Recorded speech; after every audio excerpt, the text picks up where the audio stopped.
Go ahead, ma'am. Very good afternoon to everybody. I'm Dr. Meghana from Oasis Fertility, HSR Layout, working as a clinical head and fertility specialist. Today's topic for the Facebook Live session is blocked tubes. What next? There are a lot of women who have had multiple cycles of ovulation induction, or probably who might have been trying since a long time but not able to conceive. So the next step, what they do is they go to a doctor, probably take medications for 1 or 2 months. Their husband is tested for the semen analysis. Probably they find the semen analysis to be normal, or there is some abnormality, get treated. In spite of all these measures, they still don't conceive. So what is the next step of investigation is we always look for the fallopian tubes, because on an ultrasound we are able to see the uterus, we are able to see the ovaries, we are able to see the follicles growing, the number of follicles, the evidence of follicular rupture. But what is usually not visible is the fallopian tubes. So if we look at the picture where we can see the uterus, you can see the cervical region, you can see the ovaries and the follicle growing, but the fallopian tubes, which are on either side of the uterus, like two hands, are not visible on the ultrasound scan machine. So to look at the fallopian tubes, we usually have to do certain investigations. But before coming to that, let us see what is infertility, or when do the people have to go for their evaluation, or what are the causes which can cause infertility. Inability to conceive even after 1 year of regular intercourse is what we call as infertility, or that is the time when the couple have to go to a fertility specialist or to a gynecologist to see if there is any abnormality, if there is any requirement for treatment. The reason for infertility could be many. Out of that, it can be either due to a female cause, which we say is approximately one third of the causes for the infertility. It can be in the male, which is usually approximately one third, and it can be a combination of both, again one third. So, if at all we put it into percentage, in the cases of infertility, which we see, approximately half, that is 50%, have a female reason for infertility, whereas in the other 50%, the male could be the cause for infertility.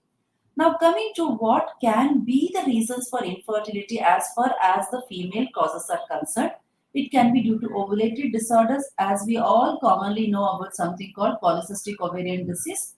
But that's not the only ovulatory disorder. At times, we see that the woman's ovarian reserve is so less, what we call as poor ovarian reserve, wherein the quality and the quantity of the follicles are affected, thereby leading to infertility.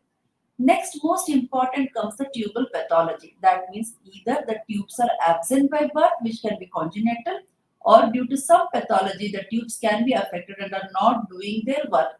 So, what is the work of these tubes?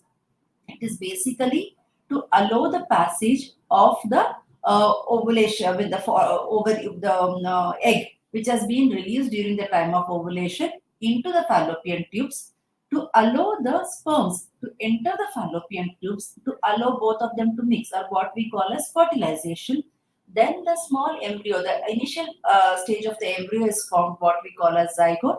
The embryo grows for approximately 4 days to 5 days in this fallopian tube, and then comes to the uterine cavity, wherein it sits there, what we call as implantation, and growing there. So the tubes to be working is at utmost significance for the pregnancy to happen. Actually, the main reason why the IVF treatment was started was for people with tubal pathology. The woman who conceived first was having a tubal pathology, because of which she could not conceive naturally, and hence she went through the IVF. Then comes other causes like endometrial or uterine factors. There might be some women who might be having fibroids, or the uterus is enlarged in size, what we call as adenomyosis. It can be because these fibroids are pressing on the endometrium, that is the lining of the uterus wherein the pregnancy grows. Or it can be many other causes like immunological cause can be there, or probably some hormonal imbalance can be there. All these can lead to infertility.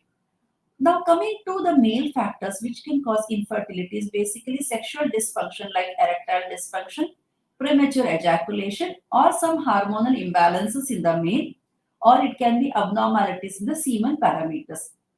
So, what are the semen parameters which we look at? We look at the count. When the count is less than 16 million, we call as oligospermia. That means the numbers are so less that probably they are not able to make their journey from the from the vaginal canal to into the fallopian tubes. It can be because of motility. When the motility is less than 42%, we call as asthenospermia. The numbers are there probably, or they might be less in number, but at the same time, these sperms don't have enough motility to go from the vagina through the cervical canal, through the uterine cavity into the fallopian tubes.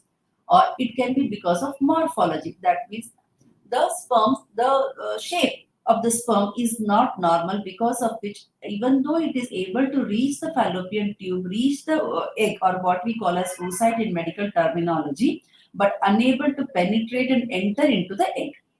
Any of these factors can lead to infertility. In today's Facebook session, we will be looking at the tubal causes. So, tubal pathology. As I said, every woman is born with one uterus, two ovaries, and two fallopian tubes, one on either side, that is on the right and the left. So, the tube is called that there is a tubal pathology when one or both the tubes are absent congenitally or due to a disease or surgery. When we say congenitally, there are women in whom only one part of the uterus is developed, and hence the only that side of the tube is developed, and the other side of the tube, uterus and the tubes are underdeveloped or not developed at all. That means they have only one functioning tube. Or it could be because of some disease or surgery. The most common surgery wherein we see the tubal pathology is post-tubectomy. That means the woman has conceived probably once or twice. She has decided that she don't want to expand her family anymore. Has gone through the clipping of the tubes or cutting of the tube, what we call as tubectomy. But at a later point of time, decides that I want to have some more babies, and that is when she comes with this problem of post-tubectomy status. Or it could be due to some surgery, like in a woman who has gone through probably an ectopic pregnancy, wherein because the ectopic pregnancy is where the pregnancy, instead of sitting in the uterus, has probably gone and sat in the tubes, what we call as tubal ectopic, because of which the uterus either has to be removed or some conservative surgery has been done, because of which the tube has become unhealthy, or diseased tubes. What can be the causes for the disease tube? The most common cause for the disease is tubal PID, what we call as pelvic inflammatory disease. That means there has been some infection either in the post-pubertal period, that means post-menarche most of the times. It can be either in the form of tuberculosis, which is still the most common disease in our country. So when the tuberculosis happens during the post-pubertal period, when we say post-pubertal, probably the teenage periods of a girl, that is when it would have affected the tubes and also to some extent the endometrial lining, because of which the tubes become unhealthy, unable to do their normal activity of the tubes, the movement of the oocyte or the sperms, the allowing the mixing of the oocyte and the sperms to form the embryo. It can also be because of other infections like gonorrhea, chlamydia, which are also very common infections leading to the PID, that is pelvic inflammatory disease. So, how can we detect if the woman has had pelvic inflammatory disease? Probably she gives history of chronic pelvic pain, that is having lower abdominal pain not only during the periods but all through the month, or she can be having a white discharge per vaginum, that may which can be abnormal, foul smelling, or she can give a particular history in the recent past of having fever with abdominal pain and white discharge, what we call as acute PID. Tuberculosis can make present with no symptoms at all, other than the presence of hydrosalpinx or other than the presence of blocked tubes and Asherman syndrome in some cases. But they can also give a history of weight loss at some point of time, along with the missed periods or irregular periods, which can be seen in some women. Then comes due to a surgery, what we call as ectopic. That means the pregnancy has happened in the tubes, because of which either the tubes have been removed because the tubes were so much damaged that they could not be conserved, or some conservative surgery of the tube has been done, like salpingostomy, where a small cut is placed on the tube and the ectopic contents are removed and the tube is conserved. In spite of retaining the tube, this tube might have lost its tubal ciliary function. That means the inside lining of the tubes might be affected, because of which the tubes are not performing their function to the optimum level, leading to infertility due to tubal pathology. Or there is lot of fluid collection in the tubes, what we call as hydrosalpinx. This is again because of the unhealthy tubes which is not doing its proper function and the fluid gets collected there. Or it could be because of hematosalpinx. That means instead of the fluid, clear fluid getting collected in the tubes, at times we see the blood collection in the tubes, what we call as hematosalpinx. Any of these conditions is called tubal pathology, which can prevent the woman from having a natural conception. So, how do we know if a woman has a tubal pathology? One of the most common tests which is done is HSG. That means the woman during her first half of the cycle, that means after she has stopped her bleeding, that between the day 6 to day 11 of the cycle, goes through a test called HSG. It can be done with or without anesthesia, wherein a dye is passed through the cervical canal into the uterine cavity, which is passed through the fallopian tubes, thereby making it visible on an X-ray film. So this is HSG, wherein we can see for the passage of fluid into that dye material into the tubes, making it radio lucid, and hence we can see if the tubes are open or blocked. At times, the tubes can be blocked at the beginning of connection with the uterus, what we call as the corneal block, or it can be blocked elsewhere. So this is one of the reasons why the woman might not have been able to conceive. Then along with that, during the HSG, we can also get to know if the tube is blocked at a particular level and whether any surgical procedure is going to benefit her or not. At times, we can see the pooling of the dye in this HSG film at a certain point place in the tube, wherein we can know that the tube is probably working but damaged and hence not able to work at its fullest potential. Then comes SSG, what we call as sonosalpingography. Here, there is no involvement of the X-ray film. There is no involvement of the dye because at times the people can be allergic to the dye. Though with the water-soluble dyes, we don't see any allergies at all. And the other test is sonosalpingography, wherein fluid is passed through the uterine cavity, and the passage of the fluid or the presence of fluid in the pouch of Douglas is indicative of the fallopian tubes being patent. The advantage of HSG over SST, that means X-ray film, over the ultrasound is that we get a film for further reading. Second opinion can be taken, and the best thing is that we get to know whether both the tubes are open or see only one tube is open and which side tube is open. This is one of the advantages of HSG over SSG, wherein in the saline sonosalpingography, what we get to know is that at least one of the tubes is fine because there is fluid in the pouch of Douglas, and at times it is not very easy to make out whether the right tube is open or the left tube is open. Then comes the gold standard for diagnosis, which is diagnostic hysterolaparoscopy with chromoperturbation, what we call as CPT. The advantage of diagnostic hysterolaparoscopy over the chromoperturbation is that if there is a tubal block at the cornea, that is at its beginning with the uterine cavity, then we can try to open that block, what we call as tubal cannulation, which is not possible either with hysterosalpingography or sonosalpingography. Along with that, it is also possible to see if there is any problem within the uterine cavity by doing a hysterolaparoscopy. If there is any problem with the outside of the uterus, like what we call as endometriosis, or there can be a disturbance in the tubo-ovarian pathology, wherein if they are stuck to one another, what we call as adhesions, the adhesiolysis can be done. Along with that, if there is any presence of endometrial polyps, that can be removed hysteroscopically. If there is a presence of endometriotic cyst, the cyst excision can be done, cystectomy can be done, or the presence of fibroids can be noted, and the fibroids can be removed because at times, depending on the position of the fibroid, it can have an impact on the chances of conception. Now that we know what are the tests available and how to interpret the test, and accordingly we need to look at the treatment options.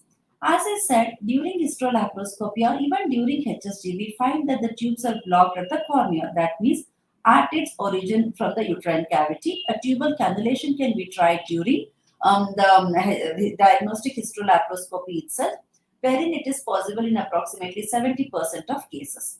So, in a tubal cannulation, a very thin wire is passed through the tubal ostia, that is the connection between the uterus and the tubes, and try to open it, which is successful in approximately 70% of cases.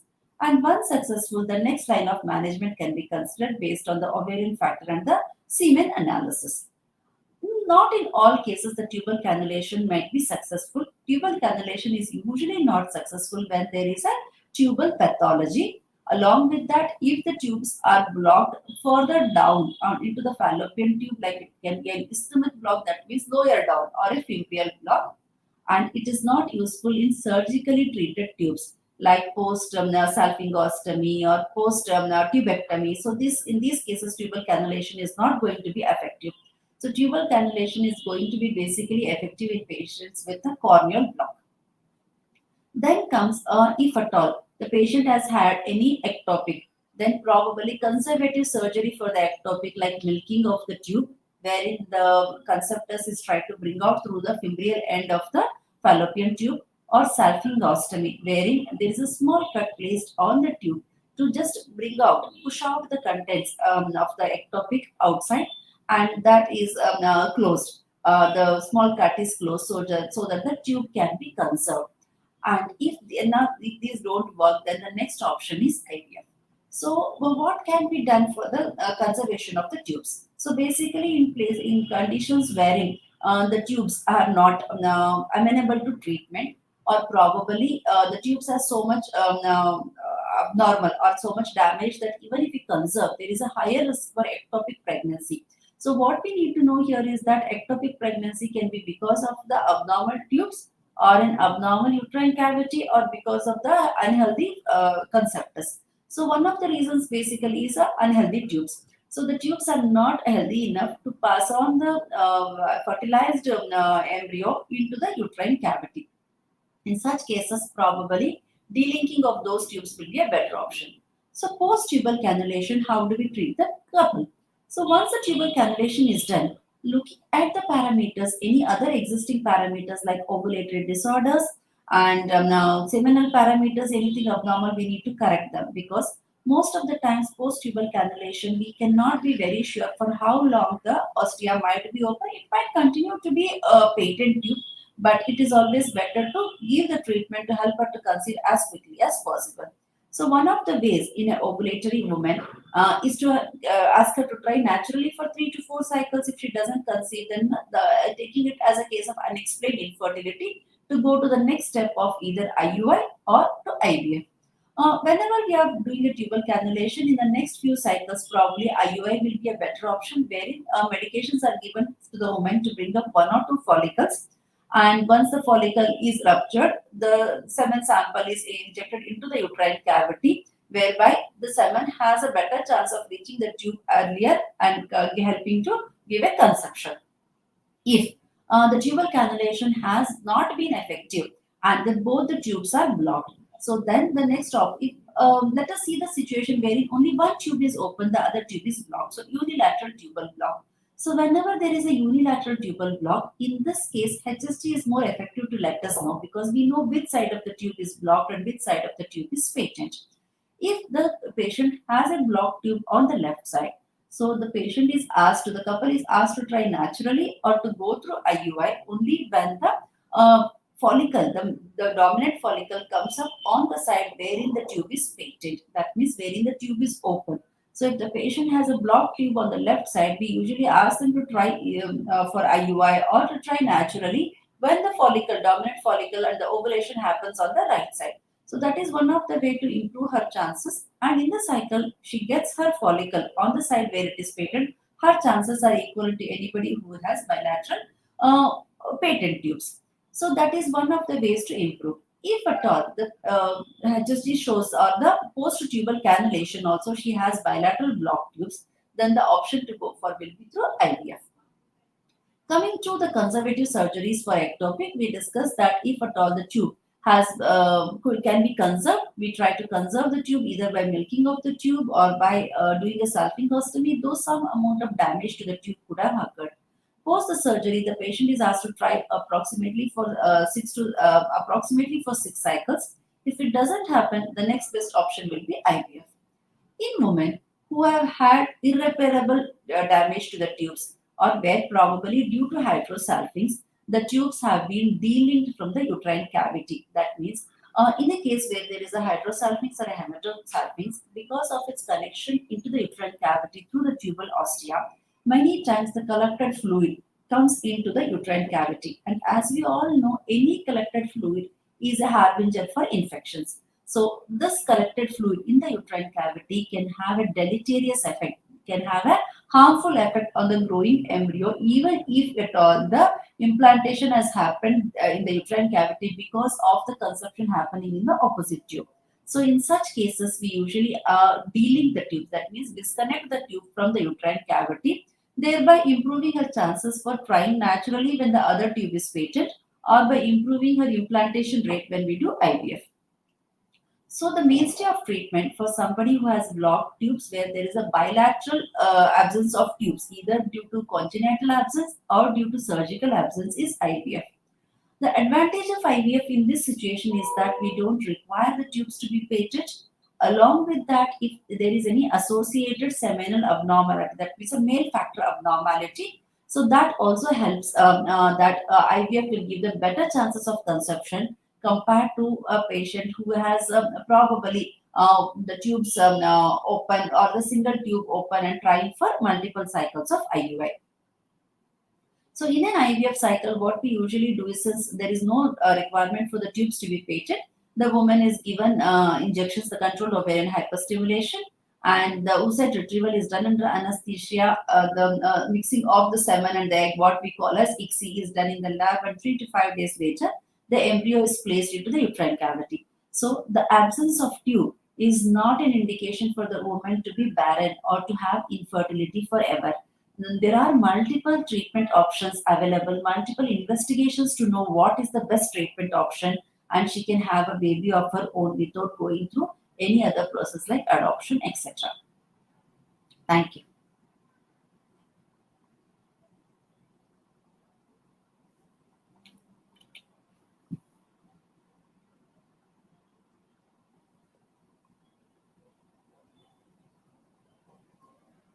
Any questions?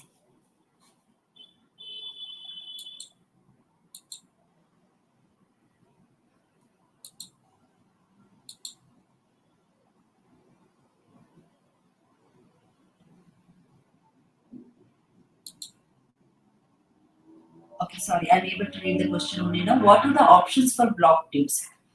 In a woman who has been advised, who has been told to have blocked tubes post HSG, depending on her ovarian reserve, her husband's semen parameters, if there is a chance for her, which can be tried naturally, then the option is to go through a hysterolaparoscopy wherein she can try for the cannulation of the tubes, which is possible in approximately 70% of cases.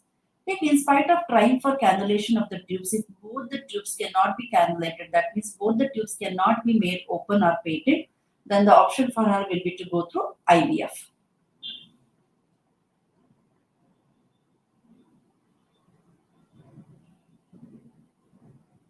The next question is, how can I unblock my tubes naturally?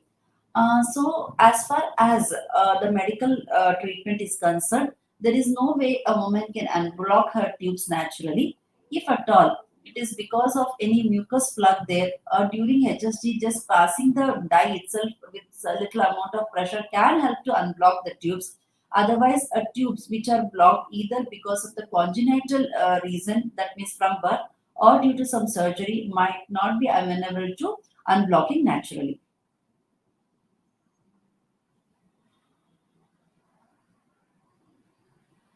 What are the symptoms of blocked tube? In women who have blocked tubes from by birth, what we call as congenital or absence of tube, they will have no symptoms at all. Usually, the blocked tubes are asymptomatic. But in women who can have a tubal pathology because of PID or infection previously, they can have chronic pain abdomen, white discharge per vaginum, which is not normal. That means increased white discharge can be a little yellowish or greenish in color with foul smell, probably with itching. These are all the symptoms of a pelvic inflammatory disease. So the woman with blocked tubes due to pelvic inflammatory disease can present with these symptoms.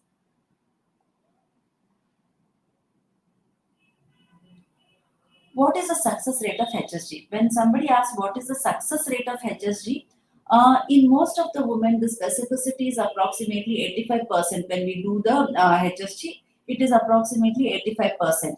So, the success rate of HSG in diagnosing the condition is approximately 85%. But what we need to remember is that HSG is only a diagnostic test. It only sees whether the tubes are open or not. It does not tell about the functionality of the tubes. Neither is there a treatment option available at HSG. If we see blocked tubes, the woman has to go for hysterolaparoscopy.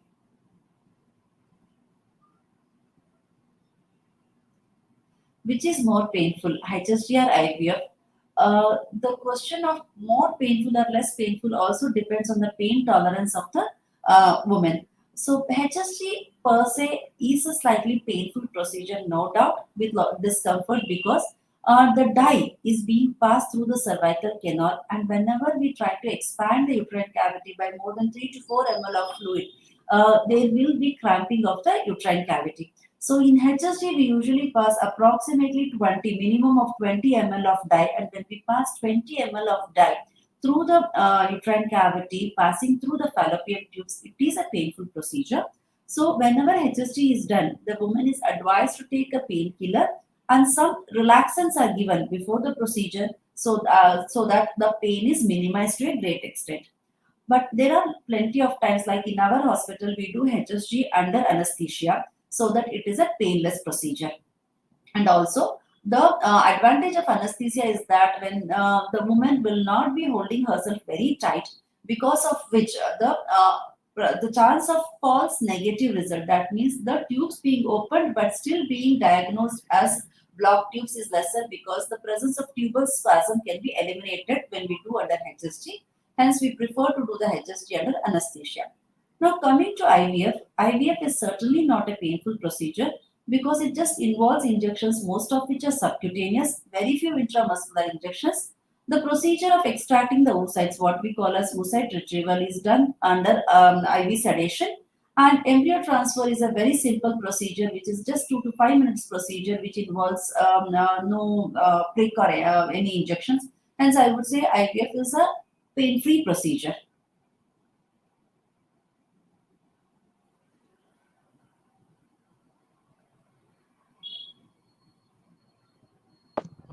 Ma'am, we are done, ma'am. Hello. Hello. Hello. Ma'am, we are done, ma'am. Uh, any Hello. further questions? No, ma'am.